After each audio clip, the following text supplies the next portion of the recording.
नमस्कार, मेरा नाम डॉक्टर प्रकृति व्यापारी है। आइए आज हम बात करते हैं साइनोसाइटिस के बारे में। साइनोसाइटिस को जानने से पहले हम ये जान लेते हैं कि साइनस होता क्या है।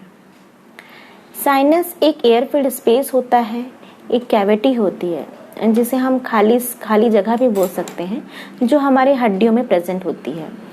और ये साइनस हमारे ओवरऑल फेस में प्रेजेंट होता है। इसे हम 4 टाइप में डिवाइड किया गया है।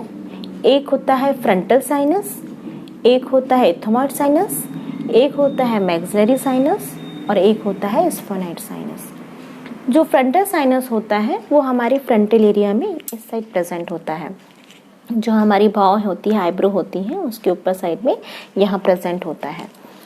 और एक होता है आपका एथमॉइड साइनस, जो हमारे दोनों नाक के, ये जो नाक की जो टॉप एरिया है इस साइड प्रेजेंट होता है, दोनों आँखों के बीच में।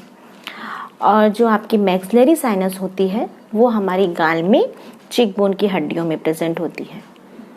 और जो आपकी स्फेनॉइड साइनस होती है वो आपके आँखों के पीछे वाली हड्डी के एरिया में प्रेजेंट होती है। ठीक है, ये साइनस क्या काम करता है? ये प्रेजेंट है आपके हड्डियों में तो कुछ काम तो करती होगी। ये साइनस म्यूकस को सिक्रेट करती है, जिसकी वजह से हमारी नाक हमेशा मॉइस्ट रहती है। ठीक है, एक ये फर्स्ट ये काम करती है। दूसरा, अगर हम ब्रीथ लेते हैं तो जो इन्फेक्टिशियस पार्ट रहता है हमारे एयर, जब हम ब्रीथ लेते हैं तो जो हमारे एयर में इन्फेक्टिशियस पार्ट रहती है उसे ये अंदर आने से रोकता है। ये एक बैरियर का काम करता है, ताकि जो इन्फेक्टिशियस पार्ट है वो हमारे अंदर ना आ सके। ठीक है, अब ये साइनस कैसे साइनोसाइटिस में कन्वर्ट होता है?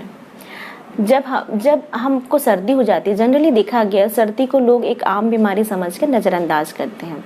काफ़ी टाइम हो जाता है, उसके बाद में लोग मेडिसिन लेना स्टार्ट करते हैं। अगर आपकी सर्दी 1 हफ्ता या 15 दिन हो चुका है और उसके बाद में भी बना हुआ है तो तुरंत आपको डॉक्टर के पास जाना चाहिए, अलर्ट हो जाना चाहिए कि अब हमारी सर्दी ठीक नहीं हो रही है, तो डॉक्टर के पास जाके चेकअप कराना चाहिए। इसे लंबा खींचने नहीं देना चाहिए, क्योंकि जब हमको सर्दी हो जाती है तो जो हमारा म्यूकस रहता है, ठीक है, सर्दी हुई है तो बैक्टीरिया वायरस की वजह से हुई है, तो जो इन्फेक्शन हो जाता है हमारे जो साइनस एरिया में इन्फेक्शन हो जाता है, जो म्यूकस बना हुआ है वो सिक्रेट नहीं हो पाता है। आप समझिए, उसका सिक्रेशन बंद हो जाता है, वहाँ पे वो जमा होना स्टार्ट हो जाता है, जिसकी वजह से वहाँ पे ब्लॉकेज हो जाता है और फिर वो साइनस साइनोसाइटिस में कन्वर्ट हो जाता है, क्योंकि वहाँ पे इन्फ्लेमेशन हो गया है। ठीक, अब ये इसमें क्या सिम्टम्स आते हैं? अगर आपको साइनोसाइटिस हो गया है तो क्या सिम्टम्स आएंगे? तो जनरली देखा गया है साइनोसाइटिस के पेशेंट को बहुत हेडेक होता है। ठीक है, बहुत ज़्यादा हेडेक होगा, इतना ज़्यादा हेडेक होता है कि वो अनबेरेबल होता है, पेशेंट बेयर भी नहीं कर पाता है। ठीक है, और कैसे टाइप का पेन होगा? भरा भरा पेन होगा, ऐसे लगेगा कुछ जमा हुआ है जिसकी वजह से बहुत ज़्यादा पेन हो रहा है। ठीक है, दूसरा आपको होगा नाक से बहुत गाढ़ा पानी जाना, कभी कभी येलोइश भी जाएगा, ग्रीनिश भी जाएगा। इन्फेक्शन हुआ है तो जनरली आपको तो डिस्चार्जेस होंगे ही होंगे, और वो येलोइश होंगे, कभी ग्रीनिश भी हो जाते हैं डिस्चार्जेस नाक से जो होते हैं। ठीक है, आपको हेडेक के साथ में फीवर भी आता है, हेडेक, वॉमिटिंग भी कभी कभी फील होता है, पेशेंट को इतना ज़्यादा हो जाता है कि वॉमिटिंग भी होती है।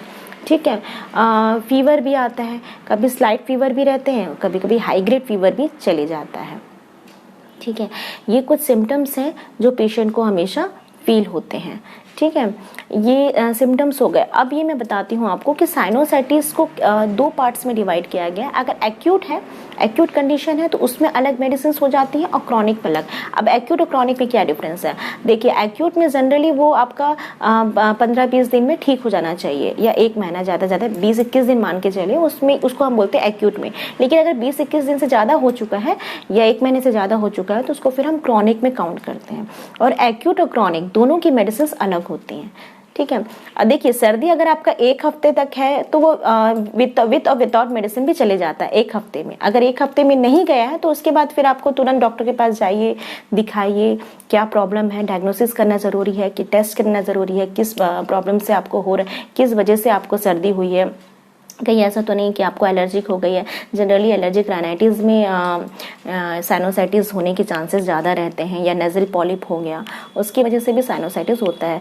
मैं आपको आगे आने वाले वीडियो में नेज़ल पॉलिप के ऊपर भी बताऊंगी कि नेज़ल पॉलिप होता क्या है और कैसे वो उसमें क्या सिम्टम्स आते हैं। ठीक है। तो ये सब रीजंस रहते हैं, हम उसको नज़रअंदाज कर देते हैं। सर्दी हो गया, इन्फेक्शन हो गया, ठीक है, इन्फेक्शन हो रहा है, आपको अंदर बढ़ते जा रहा है इन्फेक्शन, फिर भी हम दवाई नहीं खा रहे हैं, या विदाउट डॉक्टर के पास जाए कोई भी हम एंटीबैक्टीरियल एंटीफंगल मेडिसिन खा ले रहे हैं, तो उससे ट्रीटमेंट नहीं होता है। वो कुछ टाइम के लिए आपको आराम देगा, लेकिन अंदर की जो प्रॉब्लम है, जो कॉज है, वो वहीं की वहीं है। तो पहले कॉज को फाइंड आउट करना ज़रूरी है, उसके बाद में ट्रीटमेंट कराइए।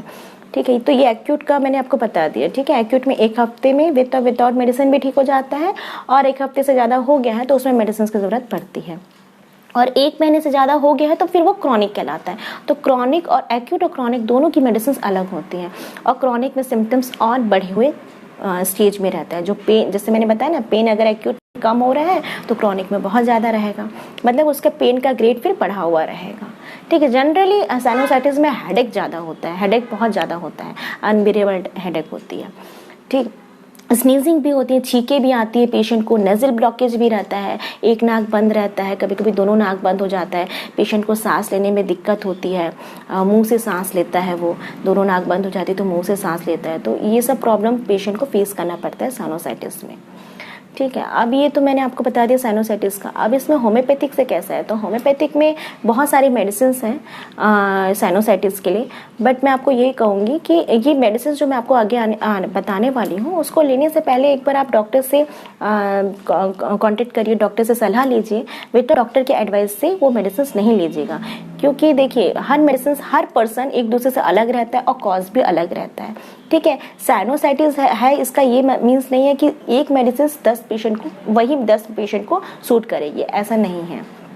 सबके लिए मेडिसिन अलग अलग होती हैं, और होम्योपैथी मेडिसिन मतलब बहुत सारी होती हैं, ऐसे नहीं कि 2-4 मेडिसिन में फिनिश हो गया होम्योपैथी, ऐसा नहीं, बहुत सारी मेडिसिन होती हैं, और हर पर्सन एक दूसरे से अलग रहता है। ठीक है, हमको उनकी नेचर, क्योंकि देखिए होम्योपैथिक में ऐसा है कि नेचर के अकॉर्डिंगली मेडिसिन दी जाती है, स्वभाव के अकॉर्डिंगली, उस समय पेशेंट कैसा स्वभाव का है, कैसे नेचर का, ये सब फाइंड आउट करना पड़ता है, उसका कॉन्स्टिट्यूशन क्या है, उसकी कॉन्स्टिट्यूशनल रेमेडी निकालनी पड़ती है, उसके बाद में दी जाती है।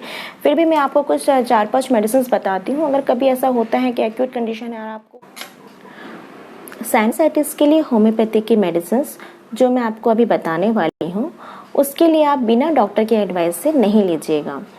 ठीक है, ये मैं आपको कुछ मेडिसिन ही बता रही हूँ। होम्योपैथिक में बहुत सारी साइनोसाइटिस की मेडिसिन होती हैं जो पर्सन को देख कर देते हैं, पर्सन किस नेचर का है, कैसे स्वभाव का है, कैसे सिम्टम्स आ रहे हैं, उस बेस पे दी जाती है। फिर भी मैं आपको 2-4 मेडिसिन बता रही हूँ जो अगर आप कभी ऐसे इमरजेंसी पड़ती है आपको, तो आप ले सकते हैं उसको।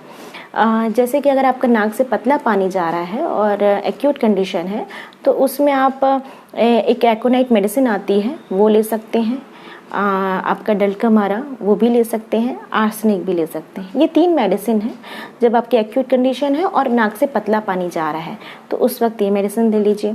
और ये बहुत अच्छा काम करता है हेडेक के लिए भी। बेलेडोना मेडिसिन है जो बहुत अच्छा वर्क करती है हेडेक के लिए, उसे भी ले सकते हैं आप। अगर आपके नाक से गाढ़ा पानी जा रहा है, ठीक है, तो उसमें मेडिसिन अलग हो जाती है। उसके लिए मेडिसिन होती है हिपासल्फ, पल्सटीला, सैलिशिया। ये 3 मेडिसिन बहुत अच्छा वर्क करती है अगर आपके नाक से गाढ़ा पानी जा रहा है तो। ठीक है, अब इनके लेने की डोजेस बिल्कुल अलग हैं। अब पेशेंट, मैंने बताया ना, जैसे आपको सिम्टम्स आएंगे, कैसा आपका इंटेंसिटी है पेन का, कैसी आपकी इंटेंसिटी है डिसीज की, उसको देखकर ही डोजेस बताया जाता है। तो कभी अगर ऐसा होता है, इमरजेंसी होती है, तो 1-2 बार आप रिपीट करके मेडिसिन ले सकते हैं। ठीक है, होम्योपैथिक में वेरियस मेडिसिन है साइनोसाइटिस के लिए। ये 2-4 मेडिसिन ही नहीं है, बहुत सारी मेडिसिन है, बट वो पेशेंट के कॉन्स्टिट्यूशन को निकाल के दिया जाता है, पेशेंट कैसे नेचर का है, कैसे स्वभाव का है, और उसे मेडिसिन में जैसे बताया गया उससे वो मैच करता है कि नहीं पेशेंट का नेचर, उसे देखा जाता है, उसके बाद में उसे मेडिसिन दी जाती है। अगर आपको साइनोसाइटिस है और आप मुझसे ट्रीटमेंट लेना चाहते हैं, तो दिए हुए कॉन्टैक्ट नंबर में आप कॉन्टैक्ट करके अपॉइंटमेंट ले सकते हैं और क्लिनिक में आ सकते हैं। अगर आप बाहर के पेशेंट हैं, रायपुर के नहीं हैं और बाहर के पेशेंट हैं और मुझसे ट्रीटमेंट लेना चाहते हैं, तो हमारी मेडिसिन बाहर भी कोरियर की जाती है। आप दिए हुए नंबर पे कांटेक्ट करके अपनी पूरी केस टेकिंग मुझे बताइए। आप जब भी कॉल करेंगे तो टाइम लीजिएगा उसमें, क्योंकि 30 मिनट्स तो लगते ही हैं मिनिमम, क्योंकि हमें पूरे केस को रीड करना पड़ता है पेशेंट के। आपकी जो भी मुझे जो पूछना होगा, जो भी मेरी केस हिस्ट्री में जो मुझे केस टेकिंग के दौरान आपसे पूछना होगा, वो मैं आपसे पूछूंगी, वो मुझे आप बताइएगा, या रिपोर्ट्स मुझे चाहिए चाहिए होगा तो मुझे सेंड करिएगा। उसके बाद में मैं आपकी जो मेडिसिन बनेंगी उसे मैं आपको कोरियर कर दूंगी। तो ये हमारी मेडिसिन ओवरऑल इंडिया में पूरी जगह पे कोरियर होती है और जाती भी है मेडिसिन। और मेरे ट्रीटमेंट से बहुत सारे साइनोसाइटिस के केसेस ठीक भी हो रहे हैं। ठीक है, आज के वीडियो में बस इतना ही। आने वाले वीडियो में मैं कुछ और डिसीज़ को लेकर आऊँगी और आपको उसके रिलेटेड बताऊँगी। मुझे साइनोसाइटिस का सही वे में अगर होम्योपैथिक ट्रीटमेंट लेना चाहते हैं तो दिए हुए कॉन्टैक्ट नंबर में कॉल करके अपॉइंटमेंट ले सकते हैं। और अगर आप रायपुर से बाहर के पेशेंट हैं तो टेलीफोन में अपनी कंप्लीट हिस्ट्री बता के मेडिसिन ले सकते हैं। हमारी मेडिसिन बाहर भी कोरियर की जाती है। Thank you.